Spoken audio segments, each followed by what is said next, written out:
solo por Cristo. Un saludo y bienvenidos a Figuras Bíblicas. Me puedo reconciliar con mi Padre Celestial. Un programa donde compartiremos la palabra de Dios. Perfecto Cordero de Dios, único mediador. En la Biblia encontramos cientos de comparaciones de la vida cotidiana que esconden tras de sí una enseñanza básica para cada cristiano. Su gracia me levantó, por la fe estoy en pie, por la fe estoy en pie.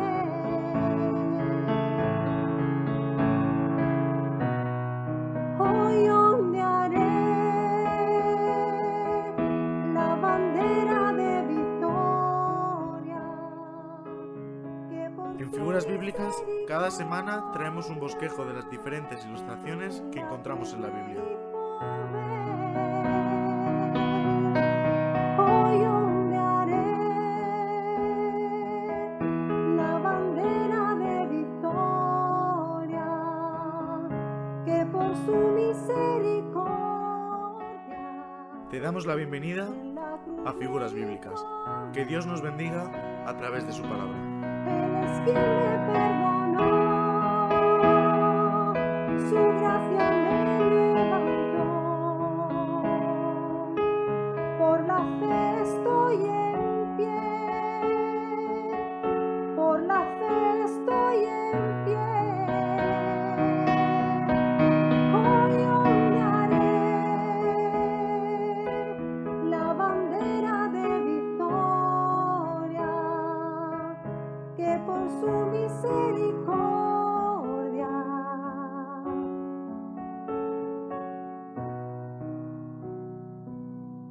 me otorgaré.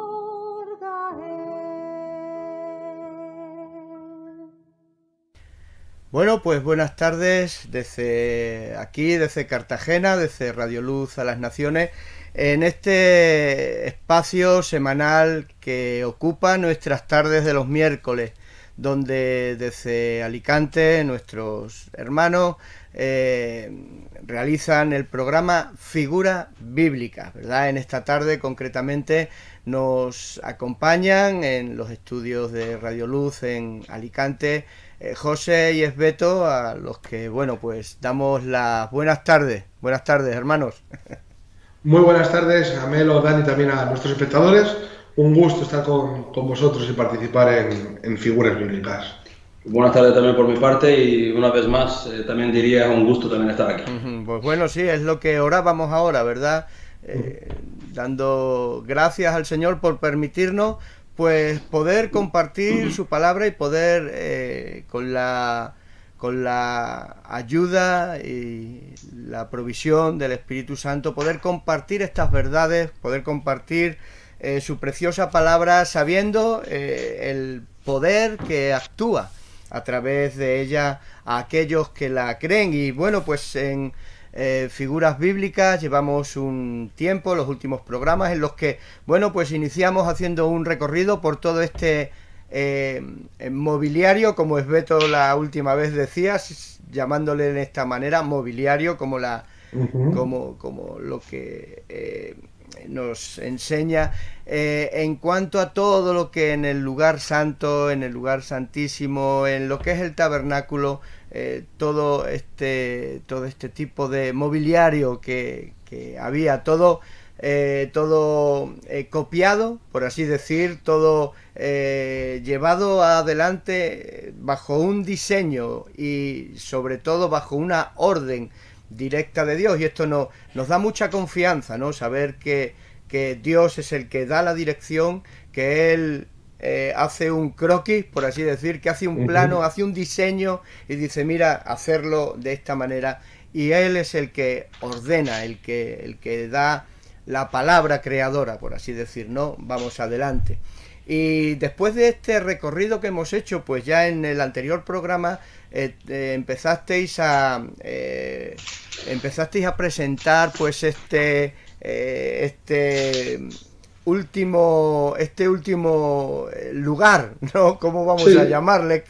¿Cómo podemos llamarle, verdad? Y que tenía que ver con el arca, con el arca del pacto, o como algunos de los nombres que en esta tarde nos vais a poder compartir por la que se conoce, ¿verdad? Y estábamos hablando ahora a micro cerrado que verdaderamente, pues, si pudiéramos decir, el arca es el elemento, ¿verdad?, dentro del tipo del simbolismo que más directamente nos presenta lo que es la obra de Cristo, ¿verdad? El que más directamente está relacionado con el Evangelio, con nuestra salvación, con la salvación del hombre pecador.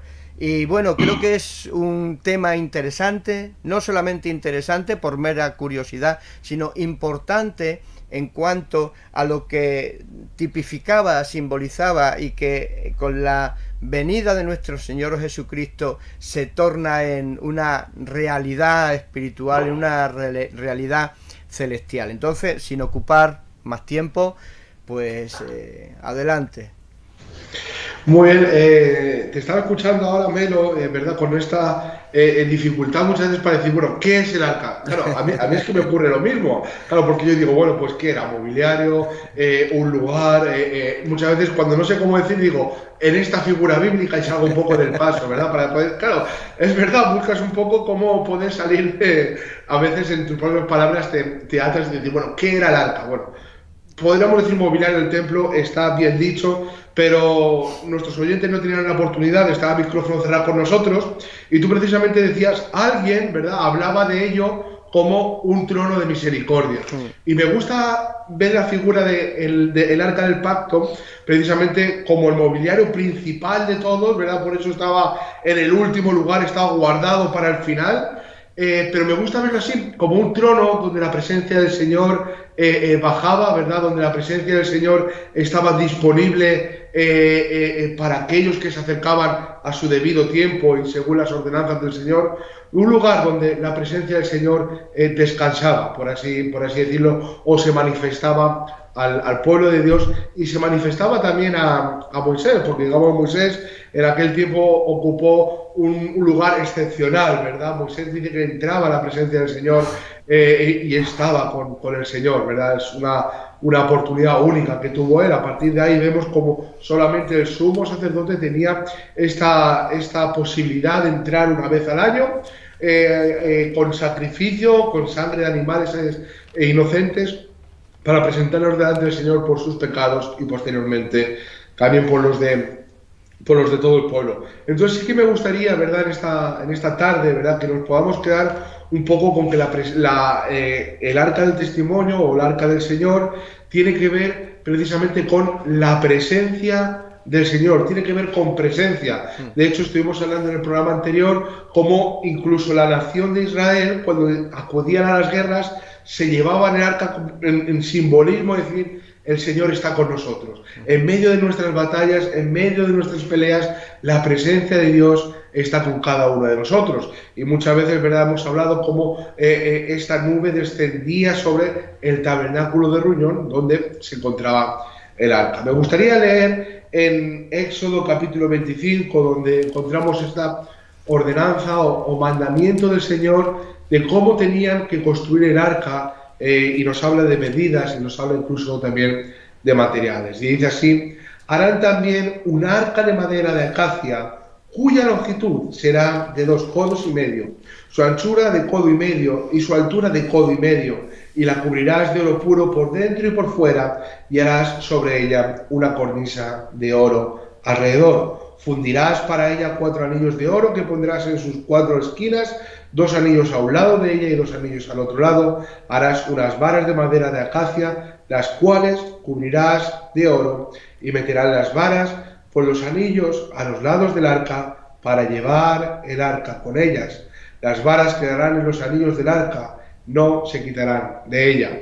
Bueno, si vamos un poco más adelante, la semana pasada también lo estuve leyendo Esbeto, en Éxodo capítulo 37 encontramos que dice así, dice, hizo también Bezaleel el arca de madera de acacia, su longitud era de 2 codos y medio, su anchura de codo y medio, y su altura de codo y medio, y la cubrió de oro puro por dentro y por fuera, y le hizo una cornisa de oro en derredor.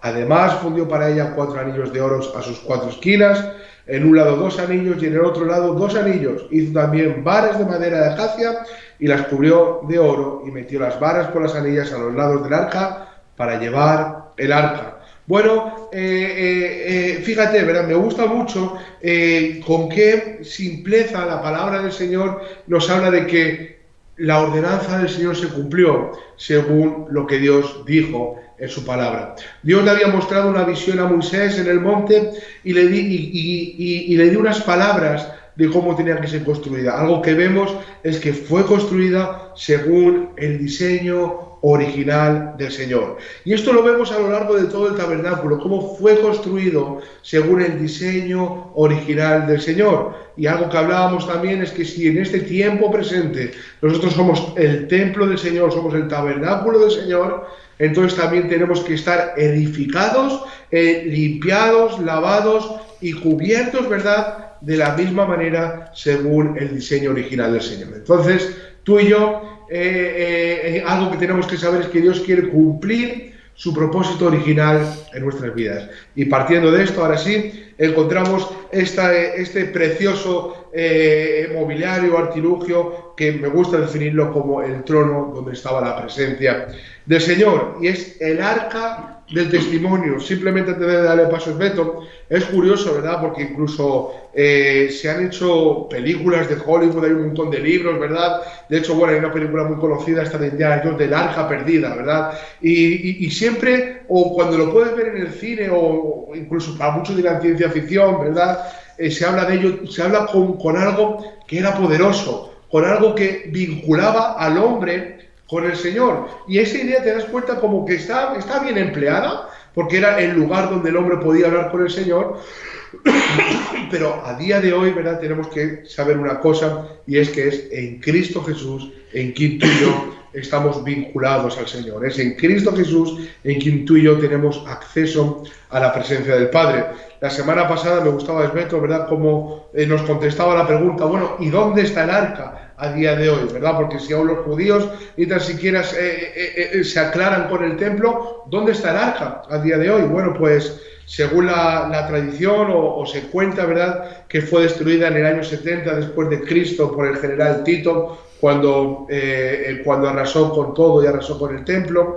Hay quien dice que judíos piadosos también la enterraron bajo tierra y que ahí está y nadie sabe dónde está. Es otra, podríamos decir, teoría, porque no se sabe con seguridad. Pero sí que me gustaría leer el último pasaje en la Biblia donde aparece el arca. Y para eso tenemos que ir al último de todos, Apocalipsis capítulo 11, versículo 19, cuando nos está hablando de la séptima trompeta, y dice así, dice, y el templo de Dios fue abierto en el cielo, no en la tierra, fue abierto en el cielo, y el arca de su pacto se veía en el templo, y hubo relámpagos, voces, truenos, un terremoto y grande granizo. Entonces, qué bueno, ¿verdad?, que ahí encontramos también este arca con una forma simbólica también, pero siempre manifestándonos la presencia del Señor y hablándonos de Cristo Jesús. Pues así es, yo tengo aquí apuntado el arca. Es que, fíjate, José, estaba más o menos calculando cuándo fue escrito el libro de Éxodo y, bueno, según el relato bíblico, los judíos más o menos consideran, los estudiosos, aquel tiempo que Moisés murió alrededor del año 1400 a.C. Estamos hablando que ese libro fue escrito hace 3400 y pico de años. Y acerca del arca se lleva hablando y hablando y hablando. ¿Y qué podríamos nosotros añadir en un programa, ¿no? Podríamos, claro que sí, podríamos hablar, podríamos volver a repetir cosas que gente sigue hablando. Evidentemente no vamos a sacar cosas nuevas, ni mucho menos, que Dios nos guarde de esto, ¿no? Pero es algo que es fascinante. A mí me edificó mucho estos dos últimos programas, también los anteriores, evidentemente, pero esto es algo precioso porque, sin entrar en ello, porque es otro programa más, cuando habla del propiciatorio, en el versículo 22, en ese mismo capítulo 25 de Éxodo, dice, y de allí, y pondrás el propiciatorio encima del arca, y en el arca pondrás el testimonio que yo te daré, y de ahí me declararé a ti, y hablaré contigo de sobre el propiciatorio, de entre los dos querubines que están sobre el arca de testimonio, todo lo que yo te mandaré para los hijos de Israel. Dice Dios, como bien tú decías, el trono de misericordia o el trono de gracia. Sabemos que hay muchos salmos que hablan de que Dios habita, está sentado entre querubines. Sabemos, representa el trono de Dios. Y hay un curioso detalle que, según el relato sacerdotal judío, decían que el sumo sacerdote, cuando entraba en el día de expiación, la sangre que derramaba lo hacía en forma de cruz. Eso dicen los judíos. Eso dicen los comentaristas, yo no lo sé, la Biblia no nos habla, pero lo que está hablando es que ese arca fue el mismísimo trono de Dios, donde en Hebreos nos habla que el Señor, por su propia sangre, entró una vez para siempre, ¿dónde? En el lugar santísimo verdadero. Es decir, la sangre de Cristo llegó delante del trono de Dios, de la misma manera que la sangre de esos machos cabríos llegaban sobre el arca del tabernáculo. Y bien, a partir de todo esto, como bien tú decías, los nombres del arca, yo creo, y es así, que figuradamente Dios hablaba por medio, desde el arca mismo, el mismo aquí lo dice, yo te hablaré desde ahí, me declararé a ti. Dios hablaba, por eso era su arca, era su trono. Dios como que representando, yo estoy allí, desde allí te voy a hablar, porque es mi sitio donde yo me siento entre los querubines. Dios es el pacto, evidentemente, dentro de lo que había. Lo que también hablamos a micrófono cerrado acerca de lo que Dios exigía por medio de las tablas de la ley, que era su pacto, eran las tablas del pacto en Deuteronomio 31. También habla en el versículo 26, dice, tomad este libro de la ley y ponedlo al lado del arca del pacto de Jehová nuestro Dios, esté allí por testigo, como decía Melo también, contra ti. Es decir, la ley de Dios estaba puesta no para enfrentar al pueblo, sino que para enseñar al pueblo que esa era la voluntad santa de Dios y estaba en contra de ellos. Es decir, vosotros no hacéis lo que aquí pone, para exigirle, no para de alguna manera enseñarle, esta es mi voluntad y vosotros no la hacéis, está en contra. Y también no queremos olvidarnos de la vara de Aarón que reverdeció, que también tiene que ver con otra historia que no es el momento ahora mismo, a lo mejor se nos da tiempo en ese programa. Y también el arca del testimonio, donde yo creo que el Señor nos testifica. Estas cosas estas tres cosas, la ley, la vara y el maná, dice que están para testificar en contra de ese pueblo. Hay muchos versículos, ese pueblo duro de servir, ese pueblo rebelde, ese pueblo desobediente. La vara de Aarón, una de las cosas por las que reverdeció fue para que la queja parara. Es decir, todo lo que está allí. Hay un versículo en el Nuevo Testamento, en Hebreos, donde cuando el Señor anuncia el nuevo pacto, dice, y reprendiéndoles, les dijo, haré un pacto nuevo. Es decir, el pacto nuevo en Jesucristo también fue hecho, igual que este pacto, por la rebeldía del pueblo. Es decir, el Señor dijo, voy a hacer un pacto nuevo por vuestra dura serviz, porque no sois capaces, porque no sois personas. Es más, Moisés dijo, cuando yo me muera, sé que vosotros corromperéis. Es decir, Dios, tanto el antiguo pacto como el nuevo el pueblo estaba rebelde, el pueblo estaba desobediente, el pueblo estaba quejoso, no amaba a Dios, no estaba cerca de Dios. Por lo tanto, el arca del testimonio es que lo que hay allí testifica en contra de ese pueblo para enseñarles lo que no son y lo que deberían de ser. Pues sí, precisamente, ¿verdad? Con esto tiene que ver, ¿verdad? El arca del testimonio. Y yo estuve buscando acerca de esta palabra testimonio, ¿verdad? Y también es una traducción correcta, en este caso, en este momento, traducirla como testigo. Entonces, ¿ves? Ya tenemos algo que ver, ¿verdad? Y precisamente Esbeto nos lo ha explicado muy bien. Delante de la presencia del Señor, esto eran testigos de los hechos de la nación de Israel en ese tiempo. Bueno, hay testigos, podríamos decir, por una parte están hablando de que el Señor había cumplido su pacto, ¿verdad? Vemos el maná hablando de que el Señor les había sustentado, esta vara de Aarón, ¿verdad? Que el Señor les había guiado, y las tablas de la ley, el Señor les había dado sus ordenanzas, el Señor había puesto sus requisitos en este pacto. Entonces, esto eran testigos, ¿verdad?, de que, por así decirlo, en un contrato de parte del Señor, el Señor lo había hecho bien. El Señor no había fallado a ninguna de sus palabras. Por eso también, ¿verdad?, es llamada esta arca el arca del pacto, porque el Señor no falló a su pacto. Es decir, era un recordatorio de que el Señor se había comprometido, el Señor había hecho un pacto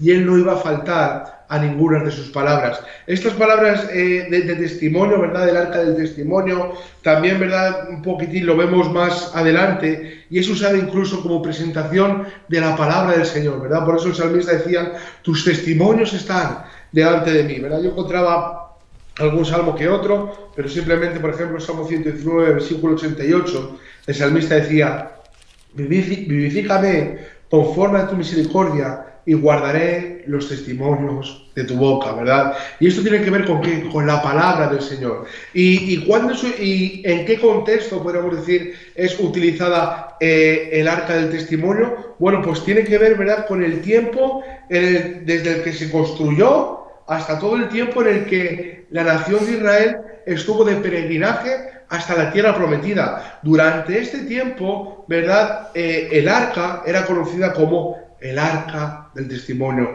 el arca donde el Señor de una forma continua nos está revelando, nos está manifestando que Él se ha comprometido y dentro de ella, ¿verdad?, debajo del propiciatorio están estos testigos, están estos testimonios. Me gusta mucho como también dice, el Señor dice los testigos o los testimonios que yo te daré. Es decir, es el Señor también el que se encarga de ello. Éxodo capítulo 40, versículo del 19 al 21, me gustaría leerlo. Dice así, levantó la tienda sobre el tabernáculo y puso la sobrecubierta encima del mismo, como Jehová había mandado a Moisés, y tomó el testimonio y lo puso dentro del arca, y colocó las varas en el arca, y encima el propiciatorio sobre el arca. Luego metió el arca en el tabernáculo y puso el velo extendido y ocultó el arca del testimonio como Jehová había mandado a Moisés. Y dice el versículo 34 en el mismo capítulo, entonces una nube cubrió el tabernáculo de reunión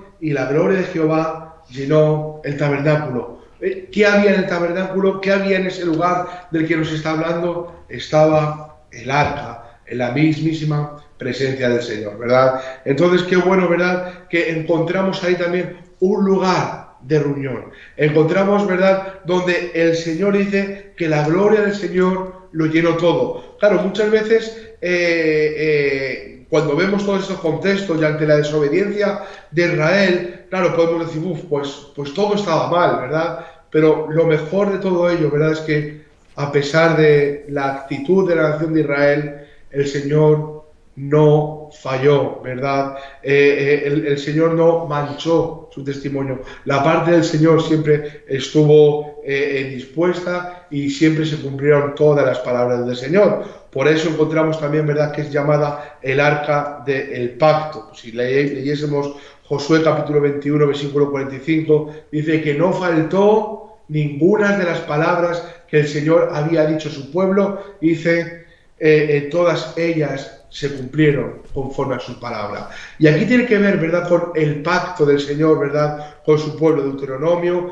capítulo 7, si queréis lo podemos leer también, versículo 9, tiene que ver con este mismo contexto, ¿verdad?, del Señor haciendo un pacto con su pueblo. Dice, conoce pues que Jehová tu Dios es Dios, Dios fiel, que guarda el pacto y la misericordia a los que aman y guardan sus mandamientos hasta 1000 generaciones, ¿verdad? Aquí es cuando el Señor le está hablando de que Él quiere tener un pueblo santo para sí mismo. Y algo que le está diciendo es, conoce pues que el Señor no va a faltar a su pacto. Que el Señor ha hecho un pacto con cada uno de vosotros, ¿verdad? O con su pueblo, y Él no va a fallar a lo que Él ha dicho, ¿verdad? Y yo pensaba, digo, qué bueno, ¿verdad?, es poder confiar en un Dios así, en un Dios que no va a faltar a ninguna de sus palabras. Y la nación de Israel lo sabían. El pueblo de Dios, con respecto a esto, era algo de lo que ellos estaban seguros, ¿verdad? De que Dios no iba a faltar a su pacto, de que el cumplimiento perfecto iba a ser por siempre. De hecho, lo vemos cumplido, ¿verdad?, en Cristo Jesús, en quien encontramos guianza, en quienes somos suplidos, en quien da reposo a nuestra alma. Es decir, el cumplimiento de este pacto es en Cristo Jesús. Pero muchas veces al Dios de la Biblia le llamamos el Dios de pactos, ¿verdad? Porque Dios hizo un pacto con Moisés, había hecho un pacto con Noé, Dios hizo un pacto con Abraham, Dios hizo un pacto con David, y en Cristo Jesús encontramos el pacto de la gracia, ¿verdad? Sobre el cual, digamos, no tendría valor hablar de el arca del pacto si no estuviésemos hablando de que el cumplimiento de este pacto fue la persona de Cristo Jesús. Ya nos estaba hablando, ya nos estaba manifestando misericordia y gracia en la persona de Cristo Jesús, en la cruz de Cristo Jesús, con lo cual fue sellado este nuevo pacto en el cual hoy los hijos de Dios vivimos y confiamos con plenas garantías en la fe que hemos depositado en ello. Yo, José, me gustaría hablar un poco acerca de, así lo siento, la verdad, acerca de la vara que reverdeció. Dos versículos, pero antes de esto me gustaría solamente leer este versículo que tú acabas bien de explicar acerca del pacto y del nuevo pacto. En Hebreos 8, en el capítulo, versículo 7, dice, porque si aquel primero, hablando del primer pacto, del primer testamento, como lo llaman, dice, si aquel primero hubiera sido sin defecto, ciertamente no se hubiera procurado un lugar para el segundo. Y me gustaría explicar esto, porque parece ser que el pacto de Dios tiene defecto. Y el pacto de Dios, el único defecto que tiene era el hombre que no era capaz de cumplir lo que Dios demandaba en su carne.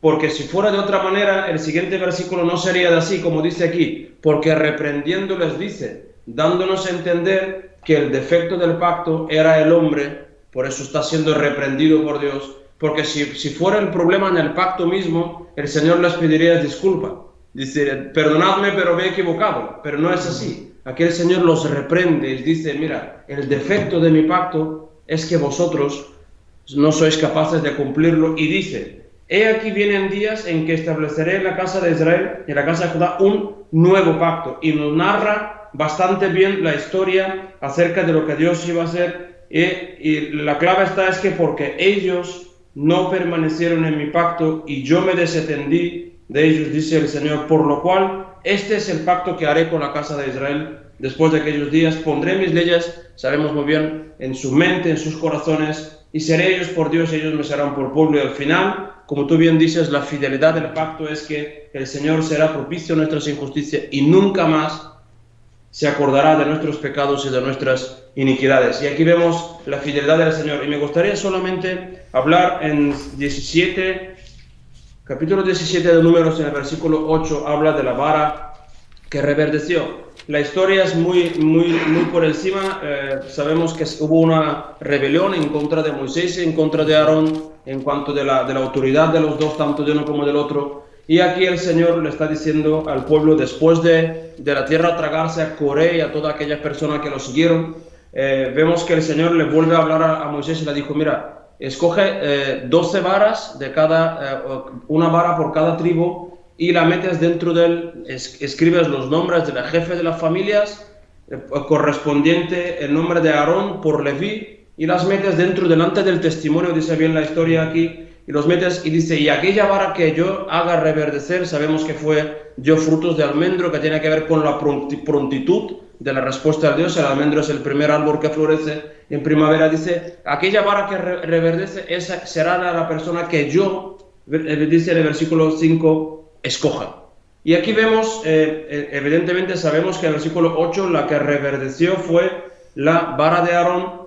Echó flores y arrojado renuevos y produjo almendras. Y Dios le dice a Moisés, no la saques, métela dentro y la vas a guardar dentro del arca. No sería una vara muy grande, dice, la metes dentro del arca porque será, en el versículo 10 dice, para que se guarde por señal a los hijos rebeldes y harás cesar sus quejas delante de mí para que no mueran. Y aquí vemos esa vara que reverdeció. Tiene que ver con la elección, ¿bien? Tiene que ver, el pueblo se quejaba, el pueblo estaba rebelde, el pueblo no quería que Moisés y Aarón, sobre todo los ancianos, no hablamos de todo el pueblo, hablamos de gente que estaban en autoridad, gente que estaban de los gobernantes, de los principales de las tribus, se rebelaron, y el Señor les claramente demostró, ese es el que yo he escogido para el sacerdocio, Aarón. Su vara va a ser delante de mí continuamente recordando de que Él es el que está escogido, Él y toda su descendencia después, para ministrar dentro del tabernáculo, y eso será también para recordaros, para cesar la queja, para que ya se esté claro quién es quién, y para que no muráis, un testimonio en contra del pueblo para que no muera. Y me gusta esto porque en el versículo 5, en el capítulo 5 de Hebreos, dice, porque todos somos sacerdotes tomados de entre los hombres, es constituido, eso lo habíamos leído, ¿te acuerdas, José? A favor de los hombres en lo que a Dios se refiere para que presente ofrendas y sacrificio por los pecados. El versículo 4 dice, y nadie toma para sí esta honra, sino el que es llamado por Dios, como lo fue Aarón. Así tampoco Cristo se glorificó a sí mismo haciéndose sumo sacerdote, sino el que le dijo, tú eres mi hijo, yo te he engendrado hoy.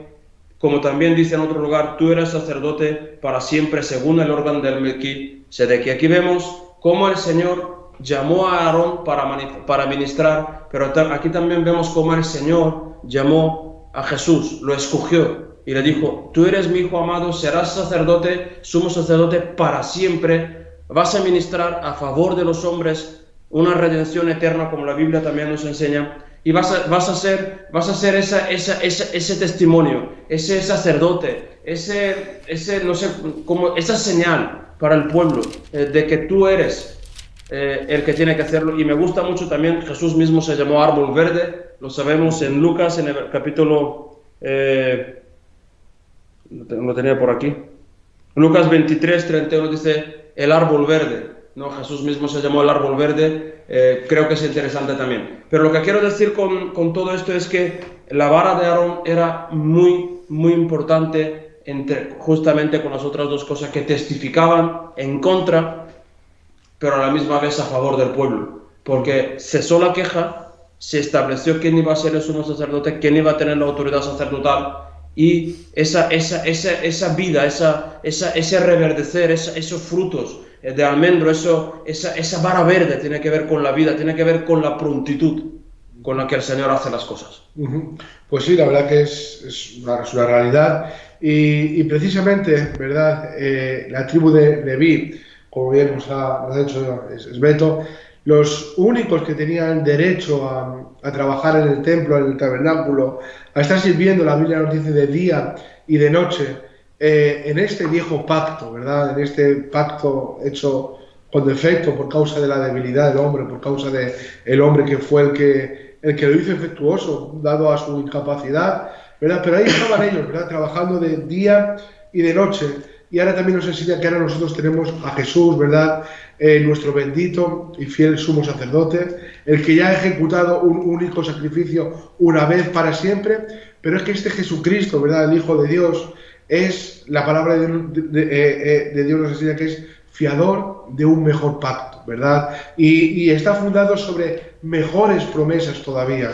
Entonces, ¿verdad? Qué bueno es encontrar que el arca del pacto encuentra su cumplimiento en la persona de Cristo Jesús. Donde a día de hoy ya no vamos a decir antes estábamos en la ley, ya no estamos en la gracia, pero sí que es cierto que había un pacto que era bajo la ley, ¿verdad? Establecido, ¿verdad? Como bien estamos viendo en este tiempo dentro del tabernáculo, pero ahora en Cristo Jesús hemos encontrado el pacto de la gracia, ¿verdad? Donde Cristo Jesús con su sangre lo ha sellado. Entonces podemos decir, tenemos un Dios que ha hecho un pacto con cada uno de nosotros, pero este pacto ya no depende de mí, ahora depende al 100% de la obra de Cristo Jesús. Por eso es el pacto de la gracia. Entonces, fíjate, Jesús, ¿verdad? En el capítulo 22 de Lucas, en el versículo 20, él dice, de igual manera, después que hubo cenado, tomó la copa diciendo, esta copa es el nuevo pacto en mi sangre, que por vosotros es derramada. Qué bueno que Jesucristo es el mediador del nuevo pacto y su muerte en la cruz es la base de cualquiera de sus promesas. Entonces ahora podemos vivir confiados. Claro, ahora nosotros cuando estamos hablando de el nuevo pacto o del pacto del Señor con su pueblo, ya a nuestra mente ya no viene el arca, a nuestra mente ya no viene el tabernáculo, sino que encontramos la presencia de Cristo Jesús, recordamos un lugar donde nuestros pecados han sido perdonados, han sido muertos en la cruz con Cristo Jesús, y nos acordamos de la cruz, de ese lugar donde fueron sellados, ¿verdad?, este pacto con la sangre de Cristo Jesús. Y un pacto, de verdad, del cual ya Moisés mismo y los profetas nos lo estuvieron anunciando. Y me gusta mucho Ezequiel, ¿verdad?, cuando precisamente él también nos está hablando de este pacto. Me gustaría leerlo. En Ezequiel capítulo 36, nos está hablando acerca de ello, de lo que el Señor iba a hacer en nuestro corazón. No una obra externa, ¿verdad? No una necesidad de sacrificios continuos, sino una obra perpetua para siempre. Ezequiel capítulo 36, desde el versículo, bueno, son 2 versículos, podríamos leer simplemente, versículo 26 y versículo 27, nos habla acerca de ello. Y dice así, bueno, podemos leer un poco antes, yo creo. Dice, versículo 24, dice, y yo os tomaré de las naciones, yo os recogeré de todas las tierras y os traeré a vuestro país, esparciré sobre vosotros agua limpia y seréis limpiados de todas vuestras inmundicias y de todos vuestros ídolos os limpiaré, os daré corazón nuevo y pondré espíritu nuevo dentro de vosotros y quitaré de vuestra carne el corazón de piedra y os daré un corazón de carne y pondré dentro de vosotros mi espíritu y haré que andéis en mis estatutos y guardéis mis preceptos y los pongáis por obra. Habitaréis en la tierra que di a vuestros padres y vosotros me seréis por pueblo y yo seré a vosotros por Dios. Bueno, tú fíjate, ¿verdad? Aquí está hablando Ezequiel acerca de este nuevo pacto, acerca de la obra que el Señor iba a hacer. Claro, aquí alguien estará diciendo, bueno, pero esto tiene que ver con los judíos. No, perdona, esto ha ocurrido en nuestras vidas. El Señor ha quitado el corazón de piedra y ha puesto uno de carne. El Señor ha quitado la inmundicia de nuestras vidas y ha hecho un tabernáculo para sí, ha hecho un templo para sí, donde descanse o donde repose su Espíritu Santo en nuestras vidas. Entonces ahora todo esto cobra mucho más sentido, ¿verdad? Ahora el tabernáculo ya no tiene que ver con fechas, no tiene que ver con liturgias, no tiene que ver con tradiciones ceremoniales, ahora tiene que ver con una realidad en nuestras vidas, donde nos enseña que el cumplimiento está ahí, y que de la misma manera en que el tabernáculo fue lleno de la gloria del Señor, el Señor quiere llenar con su gloria nuestras vidas, quiere que su presencia se apodere de cada uno de nosotros. Entonces ya cuando estamos viendo el candelabro de bronce, cuando estamos viendo la mesa de los panes, ya tiene otro significado, ¿verdad? Ya no es un significado de decir, bueno, pues tú fíjate cómo lo hacían. No, es que ahora nos habla de un fuego que tenía que estar encendido y encendido de una forma explícita. Nos habla de que estamos delante de la presencia del Señor ofreciendo un incienso que al Señor le agrade, hablando de nuestras oraciones. Nos habla de la necesidad de estar limpios, pasando por esa fuente de bronce, pero nos habla de una realidad que comenzó todo ello, ¿verdad?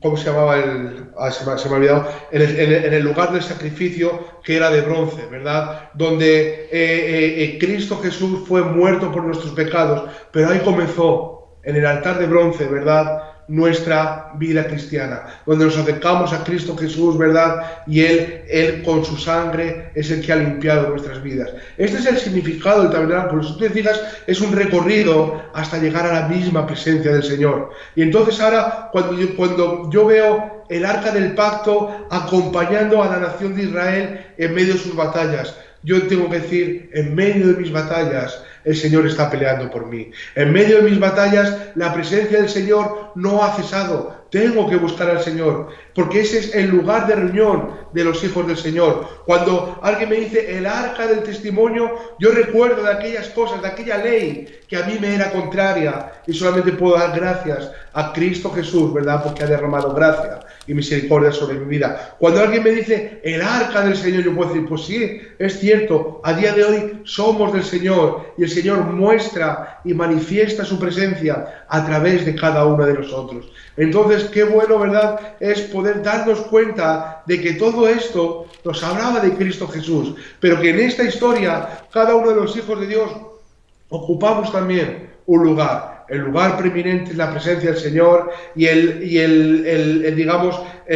principal de todo ello tiene que ver con Cristo Jesús, con su trono, con su presencia llena de gracia, con un lugar de misericordia donde los hijos de Dios debemos de acudir continuamente. Pero estos nombres, ¿verdad?, que se le atribuyeron al arca no fueron por casualidad, ¿verdad? De hecho, el arca del testimonio fue el nombre que Dios escogió. Aquí hay algo que atestigua en contra de los hombres y a favor del Señor. El arca del Señor mostraba su poder, porque, por ejemplo, lo podemos ver cuando la nación de Israel va a conquistar Jericó. ¿Sabes cómo nos habla acerca del arca del pacto? Y dice, el arca de Jehová. Cuando cruzaron el Jordán, ¿sabes quién iba delante? Dice, el arca de Jehová. Cuando los filisteos, ¿verdad?, llevaron el arca a la casa de Dagón, su dios, ¿sabes cómo dice que fue? El arca de Jehová decapitó, ¿verdad?, al dios de los filisteos, es decir, el poder del Señor. Entonces todo esto es con un porqué, pero con un porqué manifestado en este tiempo presente en la persona de Cristo Jesús. Porque si somos sinceros, ¿verdad?, si quitamos a Jesús de todo ello, el tabernáculo no tendría sentido para nada, se quedarían tradiciones como hasta el día de hoy los judíos, ¿verdad?, están con todo este tipo de tradiciones y aún siguen incluso hasta manteniendo ciertos velos dentro de su sinagoga para no tener acceso a ciertas escrituras que ellos tienen dentro. Bueno, es muy raro, ¿verdad?, y muy triste también ver cómo ellos continúan también con este velo cegados. Y ahí están en sus tradiciones, porque se han quedado simplemente con que la vida cristiana o la vida tiene que ver con religiosidad, tiene que ver con ceremonias o con tradiciones, y no es nada de esto. Cristo Jesús, ¿verdad?, es vida, y precisamente algo que estamos viendo es que el Señor, ¿verdad?, quiere hacer para sí un pueblo de reyes y sacerdotes. Me gusta mucho, ¿verdad?, Pedro cuando está hablando diciendo, mas vosotros ahora, los que habéis creído, sois un linaje escogido por el Señor y un real sacerdocio, para anunciar las virtudes del que os llamó de las tinieblas a su luz admirable. Y esto no sería posible, ¿verdad?, sin Cristo Jesús obrando y operando en nuestras vidas. Y yo, simplemente por concluir, ¿verdad?, este es el propósito, que la gloria del Señor hoy también, pues, llene nuestras vidas. Y yo tengo un pasaje, solo quiero leer. Eso, como decía un hermano, esto es gratis, esto lo tenía apuntado. ¿Te acordáis de qué hablo, no? Escuchando a José, en el principio cuando empezaste esa última intervención, en Romanos 8 hay un poderoso pasaje que en muchos de nosotros es una realidad. Es más, en cualquier cristiano que haya nacido de nuevo es una realidad.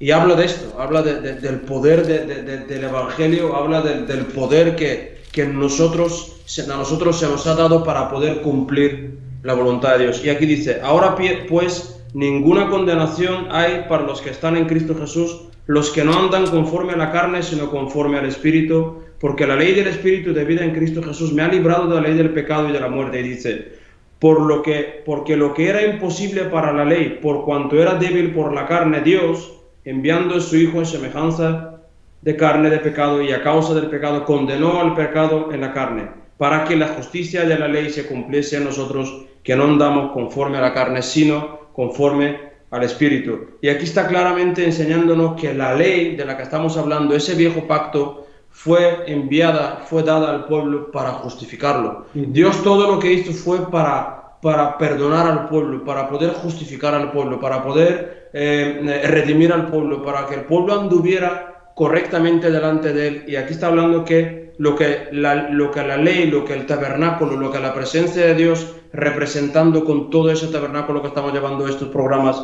tiene que ver con la justicia, es decir, el pueblo para ser justificado delante de Dios. Y aquí vemos cuál era la debilidad de la ley, la carne del hombre.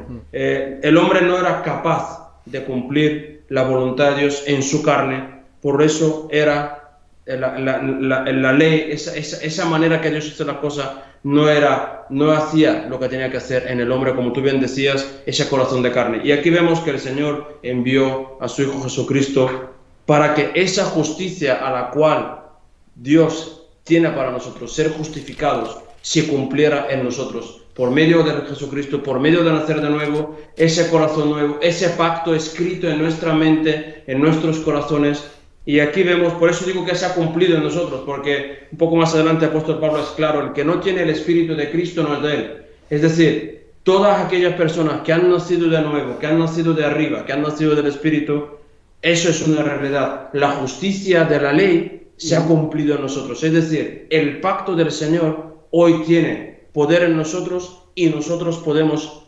cumplirlo poco a poco, ir aprendiendo del Señor y podemos agradar a Dios. ¿Por qué? Porque el Hijo de Dios ha vencido y condenado al pecado en la carne. Y nosotros hoy lo podemos decir que no pecamos, no practicamos el pecado. Podemos errar, sí, pero no lo practicamos, porque hay un poder que nos ha sido otorgado, gracias a Dios, por ese trono de misericordia y todo ese trono de gracia que representa el arca de Dios.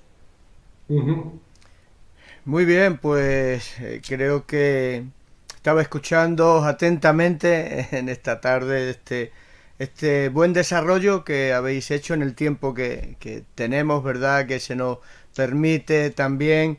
Y bueno, si yo pudiera hacer un pequeño resumen, o más que un pequeño resumen, quizás sí que, si me lo permitís, me gustaría leer dos versículos que encontramos, o una porción que encontramos, pues quizás en el Nuevo Testamento, la carta que mejor o de una forma más directamente relacionada habla de este santuario terrenal, como bien lo llama y Cristo, ¿verdad? Que es la carta a los Hebreos. Y hemos hecho este recorrido en figuras bíblicas por todo aquello que fue establecido por Dios, mandado por Dios, ordenado por Dios, que era un tipo, que era una figura precisamente de aquello perfecto que aún estaba por venir. Y dice así en el capítulo 9 del libro de los Hebreos, en el verso 11, pero estando ya presente Cristo, ¿verdad? Por eso, José, tú decías, bueno, yo ahora cuando miro atrás, cuando miro hacia el tabernáculo, cuando miro hacia todos estos tipos, no olvido nunca algo fundamental, que sin ello no tendría valor, si pudiéramos decir así, con todo el respeto, por favor, que tenemos hacia lo que estamos hablando, pero estando ya presente Cristo. Estando ya presente Cristo, sumo sacerdote de los bienes venideros, por el más amplio y más perfecto tabernáculo, no hecho de manos, es decir, como bien lo identifica en el primer versículo del capítulo 9, un santuario terrenal, ¿verdad? Por el más amplio y más perfecto tabernáculo, no hecho de manos, es decir, no de esta creación, y no por sangre de machos cabríos ni de becerros, sino por su propia sangre, entró una vez para siempre en el lugar santísimo, habiendo obtenido, qué palabra más preciosa para nosotros y más segura, habiendo obtenido, ¿quién? ¿Él o nosotros? Él, ¿verdad? Él, habiendo obtenido Él para nosotros eterna redención. Y concluye este capítulo 9 en este también versículo 28, que trae mucha confianza y mucha esperanza a nuestros corazones. Así también Cristo fue ofrecido una sola vez para llevar los pecados de muchos, la obra de salvación y la obra de el nuevo nacimiento, el perdón de nuestros pecados, la sangre de Cristo limpiándonos, pero sin olvidar, y vemos como aquí el escritor de Hebreos recalca algo importante y algo que es nuestra esperanza, y aparecerá por segunda vez, sin relación con el pecado, para salvar a los que le esperan. ¿Qué esperanza encontramos en Cristo? Bueno, gracias a Dios por Cristo. Es nuestra oración, es nuestra verdad, nuestra expresión de agradecimiento y de amor, porque lo que era simbólico se ha convertido en realidad. Lo que era terrenal ahora es celestial. en base a la preciosa obra de Cristo en la cruz. Y bueno, sin más, yo creo que podemos terminar con una oración desde ahí, desde donde vosotros os encontráis, con el deseo de que verdaderamente Cristo sea ese sumo sacerdote para aquellos que aún están sin Él, y que nosotros sigamos en la confianza y seguridad de que Él está perpetuamente intercediendo por cada uno de nosotros. Pues Señor, agradecidos, como no, una vez más, Señor, a tu palabra, Señor. Gracias. Agradecidos Sí, Señor. por tu gracia, Señor, por la manera que tú trabajas y obras en nosotros, Señor. Gracias, Señor. Queremos darte, Señor, gracias por tu Espíritu Santo que está con nosotros, que nos enseña de tu palabra, que, Señor, que te vamos conociendo. Y eso es, qué gran privilegio es esto, Señor. Gracias por poder entender de tu palabra, de todas estas cosas de las que estamos hablando, pero sobre todo queremos, Señor, darte la gracia por esa obra nueva, por esa criatura nueva que tú has hecho de nosotros.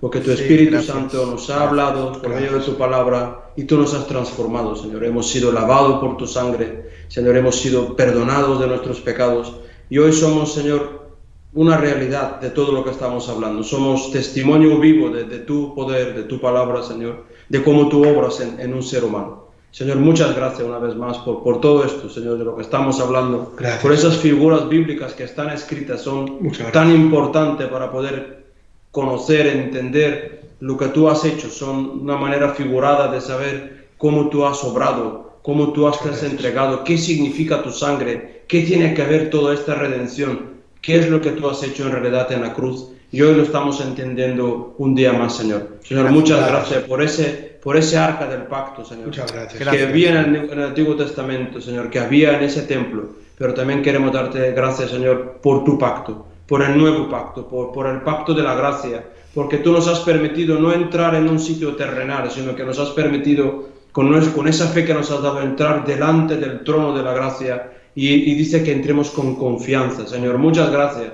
Tú has hecho una cosa, Señor, maravillosa. Tú has traspasado los cielos por nosotros y nos has abierto ese camino nuevo para poder entrar allí, Señor. Recibe y poder gloria, presentarnos delante del Padre, Señor, en esa manera que somos, Señor. Gracias a ti, Señor. En ti podemos entrar delante del Padre y poder clamar, poder pedir, poder adorar, poder alabar, poder pedir por otros, poder simplemente estar allí en la presencia de Dios. Muchas gracias por permitirnos ese milagro, Señor, porque ¿qué hombre podría estar cerca de ti de la manera que somos? Y en ti hoy podemos, Señor, decir que en Jesucristo podemos entrar en la presencia de Dios. Gracias. Y podemos adorar y podemos alabar, Señor. Gracias, Padre, por tu Hijo Jesucristo, gracias, porque lo mandaste a hacer esta obra especial. Gracias. Y hoy tenemos poder que nos ha sido otorgado, nos ha sido dado poder de lo alto para poder cumplir, para poder hacer tu voluntad, para poder agradarte, para poder adorarte, para poder hacer tu voluntad, Señor.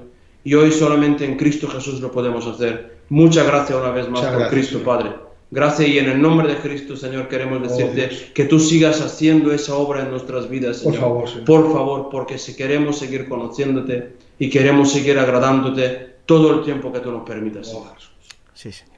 Amén, Señor. En el nombre de Cristo. Amén. Bueno, muy bien, pues hasta aquí el programa de hoy con Alicante, Esbeto, José, muchas gracias por este tiempo. Pues gracias a Dios en primer lugar y un gusto poder compartir la palabra de Dios con todos vosotros. Y nada, nos despedimos por mi parte con el deseo de que, bueno, pues hayamos podido tener un poco más de claridad de este tema, ¿verdad? Y de que podamos vivir, ¿verdad?, cada día en nuestras vidas agradecidos al Padre por Cristo Jesús. Muy bien, pues también ya aprovechamos para despedirnos de todas las personas que habéis estado con nosotros en esta tarde. Os queremos recordar que mañana no tendremos programación en directo en Luz en la Mañana, y que, si Dios permite, el viernes a las 10 de la mañana retomaremos nuestro espacio habitual, Luz en la Mañana. Sin más, y esperando que esta palabra haya alcanzado y haya traído claridad y confianza y esperanza y agradecimiento a los corazones, pues nos despedimos desde aquí, desde Radio Luz a las Naciones. Hasta el próximo día, que Dios os bendiga mucho.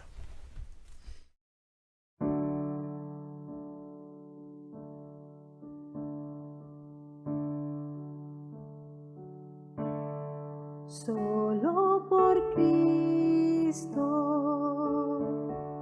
y a través de Cristo me puedo reconciliar con mi Padre Celestial. Él es la propiciación, perfecto Cordero de Dios, único mediador, último sacrificio. Él es quien me perdonó, su gracia me levantó. Por la fe estoy en pie, por la fe estoy en pie.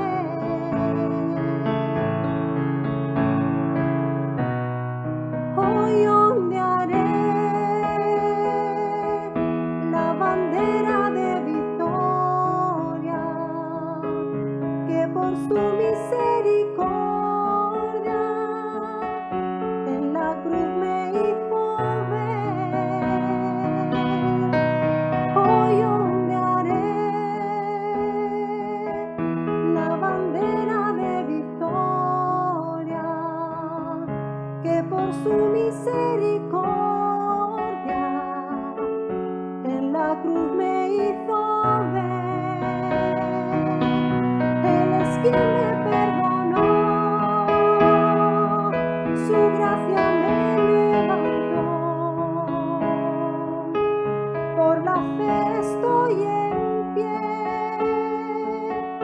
por la fe estoy en pie. Hoy ondearé la bandera de victoria, que por su misericordia